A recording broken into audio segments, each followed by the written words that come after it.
নাহমাদুহু ওয়া নুসাল্লি আলা রাসূলিহিল কারীম আম্মা বাদ। আফগান জিরফিহাদে শায়েখ ওরফ ওসামা বিন লারফাদেন রাহিমাহুল্লাহ তার প্রবেশের সংক্ষিপ্ত কিছু বিষয় নিয়ে আলোচনা করব ইনশাআল্লাহ। আফগানিস্তানে সোভিয়েত ইউনিয়নের আগ্রাসনের সংবাদে পুরো বিশ্ব যখন জেগে উঠল, তখন খুবই তাৎক্ষণিক এবং তীব্র প্রতিক্রিয়ায় পুরো মুসলিম বিশ্ব থরথর করে কেঁপে উঠল। সমস্ত মুসলিম দেশে শুক্রবারের জুমার খুতবাগুলো উত্তপ্ত হয়ে উঠল। বক্তৃতা, সম্মেলন ও সমাবেশ অনুষ্ঠিত হলো এবং প্রচারপত্র, বই, পত্রিকা ও সব ধরনের মিডিয়ার মাধ্যমে প্রতিরোধের দামামা বেজে উঠল। সবাই সোভিয়েত আগ্রাসনের নিন্দা জানিয়েছিল। আফগান জিরফিহাদ সমর্থন প্রচার করেছিল এবং আহ্বানও করেছিল, জিরফিহাদের দিকে এসো, হে আল্লাহর ঘোড়াগুলো, তোমরা উঠে দাঁড়াও।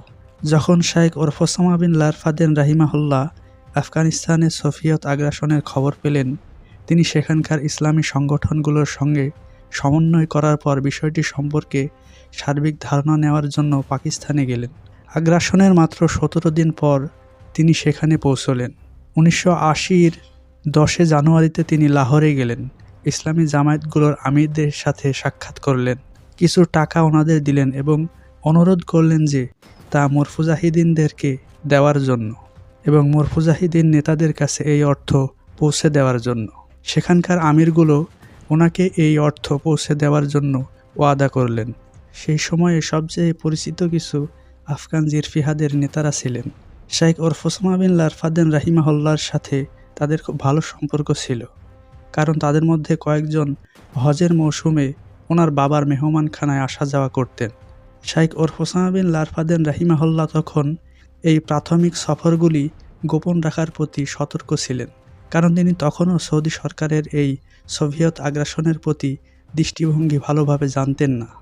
শায়েখ ওরফ ওসামা বিন লারফাদেন রাহিমাহুল্লাহ, আল্লাহ তাকে জান্নাতের উঁচু মাকাম দান করুন, তিনি বলেছিলেন, মহান আল্লাহ যার দয়ায় আমাদেরকে এই মহান নিয়ামতের দরজা খুলে দিয়েছেন, মুমিনদের এই মহান ইবাদত জিরফিহাদের দিকে উৎসাহিত করেছেন। তার রহমতে 1999 হিজরি সনে আমরা শুনলাম যে রুশরা আফগানিস্তানে মুসলিম ভূখণ্ডে প্রবেশ করেছে। সেই সময় আমি আমার মুসলিম ভাইদের সাহায্য করার জন্য পাকিস্তানে গিয়েছিলাম এবং আমি পাকিস্তানে আমার সফর অব্যাহত রেখেছিলাম যতক্ষণ না আল্লাহ নিজ অনুগ্রহে আমাকে আফগানিস্তানে প্রবেশ করার সুযোগ দেন। সোভিয়েত আগ্রাসনের প্রথম বছরগুলোতে 1984 সালের পূর্ব পর্যন্ত আরব থেকে যারা পাকিস্তানে আফগান মুরফুজাহিদিনদের সমর্থন দিতে গিয়েছিল, তাদের সংখ্যা ছিল খুবই কম, সম্ভবত 10 বা 20 জনেরও কম। তাদের মধ্যে কয়েকজন আফগানিস্তানে প্রবেশ করে জিরফিহাদে অংশগ্রহণ করেছিলেন। মুসলিম কমিউনিটির কিছু দানশীল ব্যক্তিও সেই সময় আফগান মুরফুজাহিদিনদের জন্য উপকরণ সহায়তা প্রদান করতে এসেছিলেন। প্রথম দিকের হিজরতকারী আরব মুরফুজাহিদিন যারা ছিলেন, যারা আফগানিস্তানে জিরফিহাদের প্রথম অংশগ্রহণকারীদের মধ্যে সম্মান লাভ করেছিলেন, তারা হলেন শেখ আবু ওয়ালিদ আল মিসরি, মুস্তফা হামিদ, আল্লাহ তাকে হেফাজত করুন, যিনি জুন 1979-এর প্রথম দিকে সোভিয়েত আগ্রাসনেরও আগে তার 2 বন্ধু আহমেদ আল নিওয়ার এবং ইসমাইলের সঙ্গে আফগানিস্তানে পৌঁছেছিলেন। শায়েখ ওরফ ওসামা বিন লারফাদেন রাহিমাহুল্লাহ এবং শেখ কামাল আল সিনানিরি সৈয়দ কুতুব রাহিমাহুল্লাহ এর বোন আমিনা কুতুব এর স্বামী 1980 সালে গ্রীষ্মে এবং শেখ আইমান আল জাওয়াহিরি, আল্লাহ তাকে হেফাজত করুন। প্রথম 3 জন মুহাজির চিকিৎসকের ভিতরেও শেখ আইমান ছিলেন, যারা পেশোয়ারে পৌঁছেছিলেন আফগান মুরফুজাহিদিন এবং শরণার্থীদের সাহায্য করতে। তিনি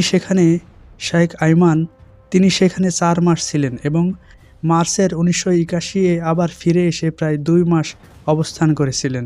এরপর ওনার কিছু কাজের জন্য তিনি মিশরে ফিরে যান, কিন্তু মিশরে তার ফিরে যাওয়ার সাথে সাথেই তাকে গ্রেফতার করা হয়েছিল।